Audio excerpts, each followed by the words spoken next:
Okay, so we're going to do the clean out of the Dream Mat sluice. We only really ran one bucket of material. Really, today was just about sampling and assessing the ground and also testing out the new sluice. So you can see there, the sluice has been running on its own with no material for the last, let's say, 45 minutes, half an hour thereabouts. So what I'm going to now do is to clean the sluice. This sluice is super easy to clean out.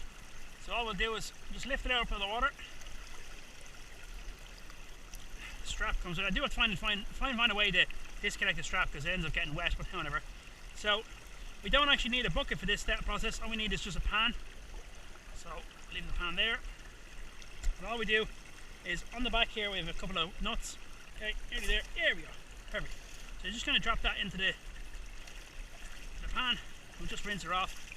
Throw some water at it. Also want to make sure to rinse off the V-mat as well. Make sure that's thoroughly rinsed. Yeah, other than those few rocks there. That looks pretty good. Right. So that's the metal clean. We'll just pack that outside. To clean the actual mats themselves, we'll just take them away from the running of the water. So we've got a full pan here. Pan pretty much full of water. So all we'll do is just simply create this action, turning the riffles upside down as we slash them around. And we can check them there. Yeah, that's pretty much grand. Yep, that's full. That's empty. Right. So this is the material that was in the Dream Mat. As I say, it was about 20 minutes, half hour where there was no material running through it.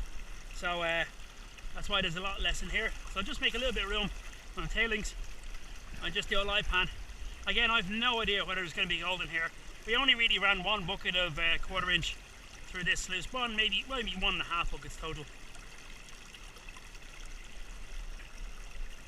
So again, with earlier on, when you're after cleaning out a sluice box, you want to make sure, after running material through a sluice box for a while, you want to make sure you run the absolute really nice and gentle. A lot of the times in rivers like this, I tend to find lead shot. And if you're finding lead shot, then you know you're in the right place, because lead is similar weight to gold. Obviously, it's not as heavy as gold, but it's similar weight.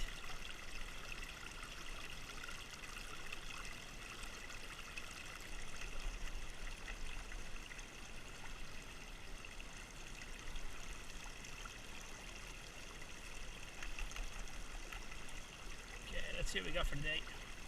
Okay, I'm seeing a few garnets, that's good. Yeah, a little bit of gold there.